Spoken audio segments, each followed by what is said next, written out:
السلام علیکم ناظرین، پروگرام کا نام ہے پورا سچ اور میں ہوں آپ کا میزبان ذوالفقار راحت۔ ناظرین، ایران امریکہ اسرائیل جنگ اب ایک نئے مرحلے میں داخل ہو گئی ہے اور فرانس کا بحری بیڑا اب روانہ ہے اب نئے ہرمز کو کھلوانے کے لیے۔ اس سے پہلے امریکن بحری بیڑے کے ساتھ جو کچھ ہوا، اسرائیل کے ساتھ جو کچھ ہوا، یہ کیمرے کی آنکھ پوری دنیا کو دکھا چکی۔ اسرائیل کا جو حشر ہوا وہ بھی آپ نے دیکھ لیا۔ ایران کا جو عزم ہے، جو جذبہ ہے، جو کمٹمنٹ ہے، وہ بھی پوری دنیا دیکھ رہی ہے۔ اور پاکستان ان حالات میں کہاں کھڑا ہے، اور آپ نے ہرمز کے بند ہونے کے بعد جو ایک اکنامک پریشر پوری دنیا کے اوپر آ رہا ہے اور آئل پرائسز بڑھ رہی ہیں، اس کا امپیکٹ کیا ہوگا، اور اس سے ہٹ کے بھی صرف آئل نہیں بلکہ ہر شعبہ زندگی کے اندر اس کا ایک پریشر آ رہا ہے، مہنگائی بڑھ رہی ہے، اور آنے والے دنوں میں اگر یہ جنگ طویل ہوتی ہے تو پوری دنیا پہ اس کا امپیکٹ کیا آئے گا۔ اس پہ تجزیہ کرنے کے لیے، اس کا جائزہ لینے کے لیے میرے ساتھ آج بہت سینئر پینل موجود ہے۔ نواب سردار غوث بخش بارزئی، آپ سب جانتے ہیں، سابق سی ایم بلوچستان رہے ہیں۔ عبداللہ گل، چیئرمین جوانان اسلام، آپ سب ان سے واقف ہے، بڑی نپی تلی اور بڑی زبردست گفتگو کرتے ہیں، سینئر تجزیہ کار کے طور پہ بھی پروگرامز کا حصہ ہوتے ہیں۔ عارف عباسی صاحب، تحریک انصاف کے سینئر رہنما، اور ابھی علی بدر صاحب بھی ہمیں جوائن کریں گے، پیپلز پارٹی کے سینئر رہنما ہیں۔ عبداللہ گل صاحب، آپ سے پروگرام کا آغاز کرتے ہوئے، فرانس کا بحری بیڑا اب رواں دواں ہے۔ جو ابراہیم لنکن کے ساتھ ہوا، آپ کا خیال ہے کہ فرانس کے بحری بیڑے کے ساتھ بھی وہی حشر ہوگا؟ اگر دنیا کا سب سے بڑا بحری بیڑا جو ہر طرح سے ایکوپمنٹ کے ساتھ لیس تھا وہ وہاں پہ قدم نہیں جما سکا، تو آپ کے خیال میں یہ فرانس کا جو بحری بیڑا یہ کیا رنگ دکھائے گا؟ بسم اللہ الرحمن الرحیم، بہت بہت شکریہ آپ نے مدعو کیا تمام معزز پینل کو۔ السلام علیکم۔ دیکھیں، جہاں تک تعلق ہے فرانس کے بحری بیڑے کا، انہوں نے صدر میکرون نے اس کو بھجوایا ہے اور کہا ہے کہ اگر سائپرس کے اوپر حملے ہوتے ہیں، جتنا سے قبرص کے اوپر ایک پہلے حملہ ہوا تھا، تو اس کے حوالے سے پھر یہ اپنا کردار ادا کرے گا۔ آبنائے ہرمز تو بیچارے کیا کھلوائیں گے؟ آبنائے ہرمز کو تو کھلوانے کے چکر میں انہوں نے کل بیچارے 3 شپوں کا ستیہ ناش کروا دیا۔ انہوں نے تو یہ کہا تھا کہ 3 شپ آئیں گے اور اس کے بعد ہم اس کو ادھیڑ کے رکھ دیں گے اور ہم کسی کو وہاں سے گزرنے نہیں دیں گے، اور ایران کی ایسی کی تیسی ان کے تمام شپ ہم نے مار ڈالے ہیں، گرا ڈالے ہیں، برباد کر دیے ہیں۔ لیکن ریالٹی اس کے برعکس ہے۔ صرف یہ بات یہاں اس کی اوپر بات نہیں ختم ہوتی کہ آپ نے جو سمندری وہاں مائنز بچھائی ہوئی تھیں ان کو تلف کر دیا۔ چلیں، سمندری مائنز تو تلف ہو گئی، اگر لیٹ سے کہ وہ ہو بھی گئی ہیں، اول تو نہیں ہوئی، لیکن پھر جو ابھی انہوں نے کہا کل کے اوپر کہ جی وہ 3 ایسے وہاں ان کے پروجیکٹائل تھے، پروجیکٹائل کا لفظ استعمال کیا، جو وہاں جہازوں کو گرے اور آگ لگا دی۔ اب پروجیکٹائل کے اندر میزائل بھی ہو سکتا ہے، پروجیکٹائل کے اندر کوئی بھی اڑتی ہوئی چیز پروجیکٹائل کہلاتی ہے، ڈرون بھی ہو سکتا ہے۔ تو اس کا تو علاج ان کے پاس کوئی نہیں ہے۔ وہ اپنے بیسس کے اوپر ان کو میزائلوں کو نہیں روک پائے، ان کے ڈرونوں کو نہیں روک پائے، یہ کیا روک پائیں گے؟ اسرائیل کا ستیہ ناش ہوا ہے۔ دیکھیں، ابھی جو اسرائیل کی حالت ہے وہ بڑا غور طلب ہے۔ اس ٹائم پہ یروشلم پوسٹ کے اندر تقریباً 2 دن قبل ایک خبر لگی کہ 9,500 کے قریب گھر وہاں مسمار ہو چکے ہیں۔ 90 لاکھ کی آبادی کے اندر 9,500 گھروں کا مسمار ہونے کا مطلب یہ ہے کہ ہر گھر کے اندر کم از کم 6 سے 8 افراد رہتے ہیں، اور اگر ان کے مسمار ہوئے ہیں تو وہ پھر ان میں کوئی تباہی نہیں ہوئی، کچھ نہیں ہوا، وہاں ٹوٹل 11 لوگ مارے گئے۔ بکواس کرتے ہیں، جھوٹ بولتے ہیں، سب کو پتا ہے کہ بیڑا غرق ہو گیا، اور یہی وجہ ہے کہ اب یہ جنگ کے اندر پھیلاؤ دینا چاہتے ہیں۔ عبداللہ گل یہ صاحب، چاہتے ہیں کہ کسی صورت عبداللہ گل صاحب، ایک چھوٹا سا سوال لے لیجئے۔ آپ نے چونکہ اسرائیل کا ذکر شروع کر دیا، وہاں پہ نیتن یاہو کے مرنے کی اطلاعات ہے، ان کے بھائی کے مرنے کی اطلاعات ہے، فائنانس منسٹر کا جو بیٹا ہے اس کے مرنے کی ہے، موساد کا چیف ہے۔ آپ کی اطلاع کے مطابق یہ کتنی کنفرمیشنز ہو چکی ہیں؟ ہم تو اپنے ذرائع سے دیکھ رہے ہیں کہ لمبی لسٹ ہے۔ اس کے علاوہ جو ڈسٹرائے ہوا ہے پورا اسرائیل، اور وہاں پہ چیخیں نکل رہی ہیں، اب ٹرمپ سمیت اسرائیل سے بھی یہ آوازیں آنا شروع ہو گئی ہیں کہ جنگ بند کر دیں، خدا کے لیے جنگ بند کر دیں۔ اب ٹرمپ صاحب کبھی ذمہ داری ڈالتے ہیں 3 لوگوں کے اوپر، اپنے داماد کے اوپر، اپنے وزیر جنگ کے اوپر، روبیو کے اوپر، اور کبھی کہتے ہیں جی مجھے ٹریپ کیا گیا، اور کبھی دھمکیاں دینا شروع کر دیتے ہیں. تو یہ جو کیفیت ہے جنگ کے اندر امریکنز اور اسرائیلی، اس کو آپ کس طرح سے دیکھتے ہیں؟ دیکھیں، پہلی بات تو یہ ہے کہ جو آپ نے ہلاکتوں کے متعلق بات کی ہے وہ ظاہر ہے جب تک کہ کنفرم نہیں ہو سکتی، جب تک کہ آفیشلی اس کی کوئی کنفرمیشن نہ آ جائے. لیکن یہی ہے کہ نہ ان کا بھائی جو ادو یاہو ہے وہ نظر نہیں آیا. اسی طریقے سے جو خود نیتن یاہو ہے وہ غائب ہے، اس کا ٹویٹر ہینڈل بند ہے. جبکہ مسعود پزشکیان کی جانب سے جب یہ بات آئی کہ ان کو جنگ کے اندر شہید کر دیا گیا، تو اس کے تھوڑی دیر کے بعد وہ میڈیا پہ آئے اور بات چیت کی، اور اس کے بعد لگاتار وہ میڈیا پہ دکھائی دے رہے ہیں. لیکن ایسا دوسری جانب کچھ نہیں ہے. موساد کے حوالے سے جہاں تک تعلق ہے، یہ بالکل موساد کا چیف میرا خیال ہے مارا جا چکا ہے، جو ابھی تک انکنفرم نیوز تو یہی کہتی ہیں. اور ان کا جو نیشنل سیکیورٹی منسٹر ہے بن گوئر، وہ بن گوئر کا بھی متعلق یہ کہا جا رہا ہے کہ وہ مارا تو جنگ میں گیا ہے، لیکن اس کو یہ بتایا جا رہا ہے کہ نہیں، وہ ٹریفک حادثے کا شکار ہو گیا ہے تو وہ زخمی ہے.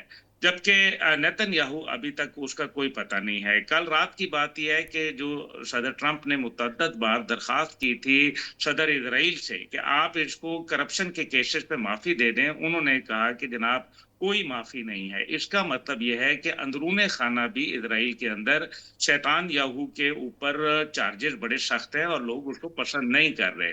تیسری جانب ایک اور پہلو ہے، اور وہ صدر امریکہ کا بار بار جھوٹ پکڑا جانا ہے. پہلے انہوں نے کہا کہ میناب کے اوپر بچیاں کو اسکول پر حملہ خود ایران نے کیا. اس کے بعد CNN نے ان کو، اور جس طریقے سے تمام ثبوت شواہد کے ساتھ انہوں نے دکھا دیا کہ ٹوماہاک میزائل مارا. اور پھر اس کے بعد اب جو ان کی رپورٹ آئی ہے وہ یہ کہہ رہی ہے کہ جناب یہ تو ہم نے ہی کیا ہے اور ہم سے غلطی سے ہو گیا ہے. اب یہ پینٹاگون نے تسلیم کر لیا ہے. اب اس کا مطلب یہ ہے کہ ماضی میں آپ کو ذوالفقار رہا تھا، یاد ہوگا کہ ایک لاکر بی کیس ہوا تھا لیبیا کے اندر. ایک جہاز کو مار دیا تھا لیبیا نے، پین ایم ایئر لائنز کا. طالباً کوئی 272 مسافر اس کے اندر تھے، وہ مارے گئے تھے. اور بالکل لیبیا ٹھیک. سے بلینز آف ڈالر انہوں نے نچوڑ لیے تھے کمپنسیشن کلوز کے لیے. اب ایران کہتا ہے کہ وہی کمپنسیشن کلوز ہمیں بھی دو، اور وہ یہ کہتا ہے کہ جنگ تو میں بند نہیں کروں گا، جب تک نہیں کروں گا جب تک کہ تم مداوع نہیں کرو گے میرے نقصانات کا، میرے سے معافی مانگو، تم نے غلط کیا، تم نے میرے لیڈرشپ کو شہید کیا، ماورائے عدالت کیا. تو یہ تمام چیزیں جو میرے خیال میں اس ٹائم پہ آ رہی ہیں، یہ سچویشن کو کمپلیکس بنا رہی ہیں. پاکستان اور روس کے جو لیڈرشپ ہے ان کو یہ کہا جا رہا ہے کہ خدا کے لیے کوئی ایران کو سمجھائیں. لیکن دیکھیں بات یہ ہے کہ روس کا اگر بات کر لیں، پاکستان تو چلے ایک مخلص ملک ہے، لیکن روس کے تو ونڈ فال پروفٹس ان کو ہو رہے ہیں تیل کی قیمتوں میں. ایک طرف آبنائے ہرمز بند ہو گئی ہے تو روس کی تیل کی تو جس کو کہتے ہیں نا چاندی ہو جانا، وہ چاندی ہوئی پڑی ہے. اور حد یہ ہے کہ امریکہ نے 30 دن کا تیل کی اجازت بھی دے دی ہے اسی روس کے خلاف جس کے اوپر امریکہ نے بھارت کے اوپر ایسے ہی 50% پابندی ٹیرف کر لگائی ہوئی دیا تھی. تھا. بالکل ٹھیک ہے. تو آج جو ہے وہ ٹیرف کو کم بھی کر دیا ہے اور اجازت بھی دے دی ہے روس سے تیل خریدنے کے لیے انڈیا کو. دوسری جانب روس کی جو وہاں جس طرح سے سرویلنس وہ پرووائڈ کر رہے ہیں، آپ یہ دیکھیں نا، آپ کو یاد ہوگا ذوالفقار صاحب کے پہلے دوسرے دن ہی انہوں نے کہا کہ ہم نے تمام مواصلاتی نظام ایران کا تباہ کر دیا ہے اور اس میں بیشتر چلے تباہ ہو گیا. پھر وہ پریسیجن ہٹنگ کیسے کر رہے ہیں؟ لیو مینگ ایک شپ ہے، لیو مینگ 1، یہ ایک چائنا کا سٹیٹ آف دا آرٹ، دنیا کا سب سے زیادہ حساس اور جاسوسی کے حوالے سے یہ مانا ہوا ایک شپ ہے جس کے اوپر 5 مختلف ریڈار ڈومز اور مختلف سینسرز اینٹناز موجود ہیں جو نیورل ٹیکنالوجی کے ساتھ چل رہا ہے. اور نہ صرف یہ 6000 کلومیٹر کے اندر کوئی بھی جو حرکت ہوتی ہے جس کے اندر اگر شپ جو آبدوز ہوتی ہے سمندر سے باہر نکلتی ہے تو اس کو بھی نہ صرف یہ چیک کر لیتا ہے بلکہ اس سارے مومنٹ کو ریکارڈ بھی کر لیتا ہے، اور ساتھ ہی ساتھ اس کو اے آئی کے ذریعے یہ آرٹیفیشل اس کا انٹیلیجنس کے ذریعے یہ بتا دیتا ہے کہ آگے اس کی کیا موومنٹس ہوں گی. اوکے. یعنی کہ یہ جو جنگ ہے یہ ایک نئے موڑ میں داخل ہو گئی ہے. تو جہاں ان کو یہ تمام انٹیلیجنس پرووائڈ ہو رہی ہے ظاہر ہے دو سپر پاوریں درمیان میں اور آ گئی ہیں امریکہ کے مد مقابل، اور دوسری جانب $60 بلین ابھی تک اس جنگ کے اندر امریکہ کے لگ چکے ہیں، اور $60 بلین کے اندر نتیجہ یہ ہے کہ کہاں گئے کہیں نہیں، کیا لائے کچھ نہیں۔ بحری بیڑے جن بالکل کا آپ ٹھیک نے ہے، ذکر کیا ان کا بیڑا غرق ہوا پڑا ہوا ہے، ان کی ویڈیو بنا کے ایرانی ڈرون چلا جاتا ہے اور ان کو پتہ بھی نہیں چلتا، ایسے اور ہی وہ ویڈیو وائرل ہو جاتی ہے۔ 2100 کلومیٹر دور ابراہم لنکن اپنے زخم چاٹ رہا ہے دور ہو کے۔ دوسری جانب جو جتنے بھی اڈے ہیں ان کے اوپر حملے ہو رہے ہیں، ابھی موساد کے ایجنٹ اور را کے ایجنٹ پکڑے جا رہے ہیں روزانہ کی بنیاد کے اوپر، جو وہاں عرب دنیا کے اندر بامبنگ کر رہے ہیں۔ اور اب یہ جو آپ نے جو سوال شروع کیا تھا میں اس بات کے اوپر کہ دیکھیں وہ سب سے اہم ہے کہ فرانس کیوں درمیان میں کود رہا ہے، اس وجہ سے کیونکہ وہ یہ کہتے ہیں کہ اگر امریکہ اور اسرائیل مل کر ایران کو پورے نہیں پڑ رہے تو اب ایسا کریں کہ کسی نیٹو ملک کے اوپر حملہ کروائے۔ یہی وجہ ہے کہ ترکیہ پہ حملہ کیا گیا، اور یہ قبرص کی جو باتیں ہو رہی ہیں سائپرس کے اوپر، یہ جان بوجھ کے حملہ کرایا جائے گا تاکہ وہ الزام ایران پر عائد کیا جائے، تاکہ نیٹو ممالک مجبور ہو جائیں وہاں آنے کے لیے۔ اب انٹرسٹنگ بات یہ ہے کہ نیٹو ممالک میں جو اسپین، جو کہ انتہائی اہم ملک سمجھا جاتا ہے یورپین یونین کا، اس نے کل اپنا سفیر اسرائیل سے واپس بلا لیا، اور اسرائیل کی کھل کی مخالفت اس نے کی ہے، اور اسی طرح سے امریکہ کے حملوں کی مخالفت کی ہے۔ بالکل یعنی ٹھیک کہ ہے، یورپین یونین میں ایک بڑا ڈیوائیڈ ذوالفقار راحت صاحب آ رہا ہے۔ اب پاکستان کے وزیر اعظم آج سعودی عرب کے دورے پہ روانہ ہوئے ہیں، اب دیکھتے ہیں کہ وہ وہاں کیا کرتے ہیں، لیکن میرا خیال ہے کہ جب تک کہ ایران کو کوئی گارنٹی نہیں ملے گی، کوئی واضح مضبوط ٹھوس گارنٹی نہیں ملے گی، تب تب میرا تک یہ خیال ہے معاملہ کہ نہیں رکے ایران گا۔ کسی بھی صورت عبداللہ گل معاملات کو صاحب، سلجھانے کے لیے تیار نہیں۔ عبداللہ گل صاحب آپ سے اپڈیٹڈ انفارمیشن ویوز تک ضرور پہنچائیں گے، آپ ذرا ہمارے ساتھ رہیے گا۔ نواب گوز بخش بارزئی، نواب صاحب آپ ذرا بتائیے گا، آپ نے کئی ادوار دیکھے، جنگیں ٹھیک ہے ہتھیار اس میں میٹر کرتے ہیں، ساری چیزیں میٹر کرتی ہیں، لیکن جنگیں جذبے اور کمٹمنٹ کے ساتھ لڑی جاتی ہیں۔ امریکہ وہاں پہ آ رہا ہے تیل پہ قبضے کے لیے، وسائل پہ قبضے کے لیے، بدماشی کے لیے، لیکن ایرانی قوم اپنی زمین کے تقدس کے لیے، زمین کو بچانے کے لیے، اپنی عزت کے لیے، امہ کے لیے اور ایک کمٹمنٹ کے لیے جذبے کے ساتھ لڑ رہی ہے۔ تو ہماری ہسٹری یہ ہمیں بتاتی ہے کہ ویتنام کے اوپر جب جنگ لگی اور یہی امریکہ تھا، اس کے 58,000 لوگ مرے، 33 لاکھ ویتنامی مرے، لیکن جنگ ویتنام کے لوگوں نے جیتی، چونکہ ان کی سروائیول کی جنگ تھی، ان کے پاس آپشن کوئی نہیں تھی، اور آج ایران کے پاس بھی میرے خیال میں کوئی آپشن نہیں ہے۔ تو امریکہ کی شکست یقینی نظر آ رہی ہے۔ بارزئی صاحب آپ اس سارے معاملے کو کیسے دیکھ رہے ہیں؟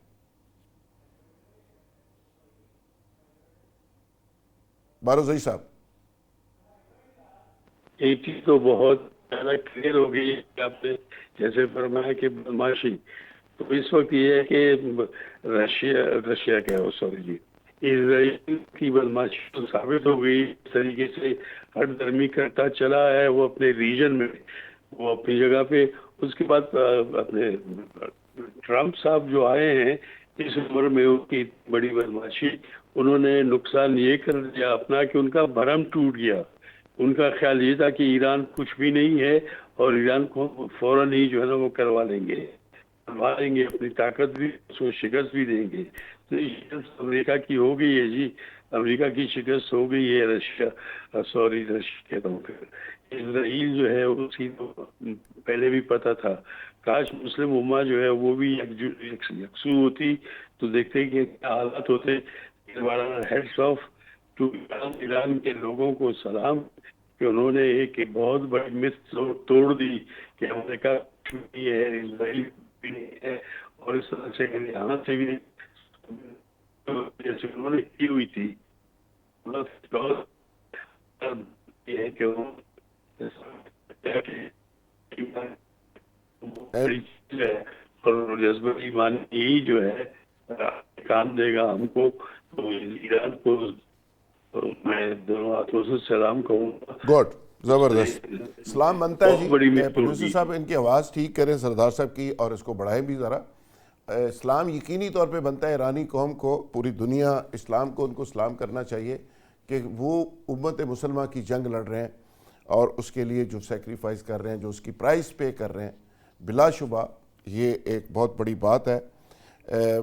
علی بدر صاحب نے بھی ہمیں جوائن کر لیا. جی ویلکم ٹو دی شو. عارف عباسی صاحب آپ کی طرف آؤں گا. عارف عباسی صاحب, یہ سارا جو جنگ کا معاملہ ہے یہ آگے بڑھتا ہوا بھی نظر آ رہا ہے, یہاں پہ فوری طور پہ رکتا ہوا نظر نہیں آ رہا. ٹرمپ صاحب چائنا کے دورے پہ جا رہے ہیں, 31 سے 2 اپریل تک کا دورہ سنیں شیڈول ہو گیا ان کا, لیکن وہ بڑا عجیب و غریب دورہ ہے اور امریکن کسی بزنس مین کو آن بورڈ نہیں کیا گیا, کسی ادارے کو پوچھا نہیں گیا, اور وہ اکیلے دورے کا شیڈول جاری کر رہے ہیں. آپ کو کیا لگتا ہے کہ اس کا امپیکٹ کیا آئے گا, اور پاکستان یہ ساری کہانی میں کہاں کھڑا ہے؟ بسم اللہ الرحمن الرحیم. بہت شکریہ ذوالفقار صاحب. دیکھیں موجودہ سینیریو میں جس طرح کے حالات اور واقعات انٹرنیشنلی بھی ہوئے ہیں, اور جو جنگ کے بعد رویہ مختلف طاقتوں کا, اسلامی دنیا کو تو ایک طرف رکھ لیں, یہ تو اپنا وجود میرا نہیں خیال کہ کسی قسم کو عمر کوئی وجود اس ٹائم ہمیں نظر آ رہا ہے. باقی ریشیا اور اس چائنا کے جو رویہ ہے اور جو ان کے معاملات ہیں وہ میٹر کر رہے ہیں. دیکھیں جو ٹرمپ ہے وہ اس کی کریڈیبلٹی, اس کا جو روب دبا تھا امریکہ کا, وہ تو ایکسپوز کر دیا ہے, ساتھ اس نے اسرائیل کو بھی. اور امیجیٹلی جو انشاءاللہ اس جنگ کے جو وہ ہوں گے فال آؤٹ میں متاثر ہوں گے, اس میں یہی 2 لوگ ہوں گے, ٹرمپ, اور دونوں کے سیاسی کیریئر دو پہ لگا ہے. تو اس لیے ہم سمجھتے ہیں کہ ٹرمپ بالکل اس ٹائم زیرو پہ ہے. وہ کیا لے کے جائے گا چائنا, 3 اس کے مین آبجیکٹ تھے, رجیم چینج, اور یہ میزائل پروگرام وائنڈ اپ کرنا, اور دوسرا ان کا میزائل پروگرام کے بعد یہ جو ان کی جو فارن پالیسی ہے, جو ان کے لوگ حزب اللہ یا حماس یا اس طرح کے لوگ ہیں, ان کو کنٹرول کرنا. تینوں میں سے کوئی بھی وہ نہیں کامیابی ملی اس ٹائم عباسی صاحب کو. تو ایران کو مورلی پولیٹیکل پارٹیوں کو بھی تو سپورٹ کرنا چاہیے. پی ٹی آئی بھی کوئی ریلی شیلی نکال رہی ہے کہ نہیں؟ ایران نہیں جی, دیکھیں ہم تو پولیٹیکلی نہیں, ہم تو دل سے, مذہب سے. دیکھیں اچھا, دل سے پورا سمجھ رہے ہیں امریکہ. آیت اللہ سید علی خامنئی صرف ایک پولیٹیکل لیڈر نہیں تھے, سپریم لیڈر نہیں تھے. اگر آپ اس کو غور سے دیکھیں گے, اہل تشیعوں کے وہ روحانی پیشوا تھے. ان کی جو قدر صرف ایران میں نہیں, پوری دنیا کے اہل تشیعوں میں جو ان کا مرتبہ تھا, شاید اس کو جائز نہیں کر پائے امریکن یا اسرائیلی. سر اب تو یہ تفریق ختم ہو گئی ہے. اب تو میں یہی کروں, اب سنی شہادت کے شیعہ بعد اور سارے مسلمان میرا خیال ہے ان کو بڑی تعظیم اور تکریم سے دیکھ رہے ہیں. میں ذوالفقار صاحب یہی عرض کر رہا ہوں کہ تشیع تک ان کو آپ مخصوص وہ نہ کریں. عالم اسلام کی غیرت کا سمبل بن گئے. ان کی شہادت کے جو تمیز تھی شیعہ اور سنی کی, وہ ختم ہو گئی ہے. اب پورے امہ کے وہ غیرت کا ایک نشان بن گئے, ایک معیار بن گئے. تو اس لیے میں سمجھتا ہوں کہ ایران کی نہ صرف سیاسی, جینوئنلی ہم جہاں بیٹھے ہیں جو کر سکتے ہیں, یہ ایران کے لیے ہم نہیں کر رہے, پوری امت مسلمہ کے لیے کر رہے ہیں. کیونکہ باقی جو مڈل ایسٹ کا رویہ ہے, باقی ممالک کا جو کردار ہے, اور اسپیشلی جب آپ دیکھیں پچھلے جب سے یو اے ای نے جوائن کیا ہے وہ ابراہم ایکارڈ, تو اس کے بعد ان کے رویے بالکل ہی اسلامی دنیا کے لیے, بالکل ٹھیک ہے عباسی صاحب, بالکل صحیح کہا آپ نے, ناامیدی کا باعث بن گئے. بالکل ٹھیک ہے. علی بدر صاحب, ایران کی رجیم چینج کرنے امریکہ آیا تھا. حالت یہ ہے کہ امریکہ کے اندر ٹرمپ صاحب کی اقتدار خود خطرے میں ہے, اپیچمنٹ کا پروسیس ہے, بڑے سنگین الزام لگ رہے ہیں. ایک لڑکی سامنے آ گئی ہے جس نے ریپ کا الزام لگا دیا, اور وہاں پہ جتنے کانگریس مینز ہیں ان کی کلاس لے رہے ہیں, اور جتنے سابق آفیشلز ہیں وہ سب کے ساتھ ٹرمپ کو ایک بیوقوف اور پاگل شخص قرار دے رہے ہیں کہ یہ ایک ایسا شخص ہے جس نے جنگ میں چھلانگ تو مار دی لیکن نکلنے کا راستہ نہیں, کوئی وے آؤٹ نہیں اس کے پاس. اور خود رجیم چینج کرنے مصروف آئے تھے, اپنے گھر کے اندر لڑائی پڑ گئی. اسرائیل کے اندر رجیم چینج فائنل سٹیج کے اوپر ہے, یعنی نیتن یاہو کے خلاف مظاہرے ہو رہے ہیں. بحرین جو امریکن سپورٹر تھا, وہاں پہ اس کے اڈے تھے, بحرین کے اندر رجیم چینج بالکل فائنل سٹیج کے اوپر ہے. یعنی ایران کی رجیم چینج تو نہیں ہوئی, لیکن اس کے دشمن جو ہیں وہ بیچارے اپنے زخم چاٹ رہے ہیں اور رو رہے ہیں, اور وہاں پہ رجیم چینج کا رولا ہے. تو آپ کے خیال میں یہ یو این او کی, اس کو ذرا لنک کیجئے گا,